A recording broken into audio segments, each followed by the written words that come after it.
Oke, disclaimer on. Channel ini hanya memberikan analisa chart serta informasi fundamental di setiap cryptocurrency. Channel ini juga bukan saran investasi kalian, jadi semua keputusan pembelian atau penjualan ada di tangan kalian. Oke guys, selamat malam. Gue hari ini kayaknya cuman video singkat aja. Jadi yang kita lihat semalam itu adalah T-Full ya, yang dimana T-Full sekarang sudah menunjukkan harga yang naik. Oke, kalian gini ya, kemarin ada juga yang nanya di Instagram gue. Jadi dia bilang kayak gini, itu harganya kok bisa naik. Jadi kalau misalnya kalian bisa ngeliat harga itu bisa naik dari mana, kalian mesti ngerti dulu. Yang pertama Bitcoin. Oke, yang pertama Bitcoin itu adalah draw, yang dimana itu kalau misalnya nanti Bitcoin itu gimana bilangnya, kalau misalnya Bitcoin itu turun atau drop, itu semua koin, hampir semua koin itu bakal drop juga. Bahkan kalau misalnya Bitcoin lebih jatuh lebih dalam 30% sampai 50%, maka altcoin lainnya itu lebih parah lagi, bisa sampai 60%, 70%-an. Tapi recovery juga cepat ketika Bitcoin itu juga recovery. Dan gimana ya, gue jelasinnya cara pandang gue, bagaimana cara kita bisa melihat koin apa aja yang bisa terkekang, maksudnya itu melepas kekangan draw, maksudnya itu melepas kekangan dari Bitcoin. Kita langsung aja ke pairnya.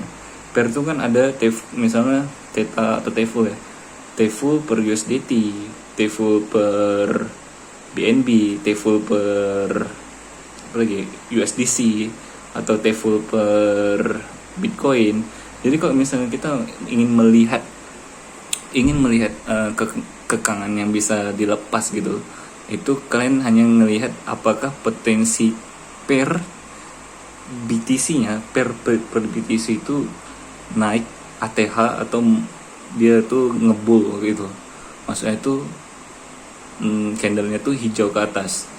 Oke, seperti ini ya. Oke, ini dia T-Full per BTC-nya, yang dimana kalau kita di sini bisa menggaris, artinya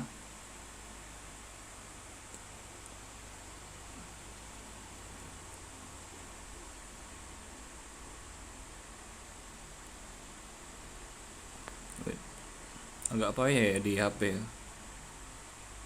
Oke, di sini lebih kurang ini adalah sudah memuncak resisten dia ya, artinya lantai atas dia ya, dan ini akan berpotensi sampai ya lebih kurang prediksi gue sekitar ya $3 gitulah ya, sekitar itu ya, 4,4 dolar sekitar itu lah pokoknya. Jadi nanti di sini kalau misalnya kalian ingin ngelihat kekangan itu dilepas, itu kalian bisa langsung lihat aja resistannya ini udah jebol kak. Kalau misalnya koin itu jebol, misalnya di per BTC-nya itu jebol, itu artinya koin itu bakal ngelawan arus. Jadi kalau misalnya nanti ada koin-koin yang kayak gini, kalian bisa berpotensi cuan walaupun Bitcoin ini lagi drop harganya. Gitu tuh. Oke, gitu aja sih kalau menurut gua. Oke, see you guys. See you to the next video soon. Okay, tomorrow. See you.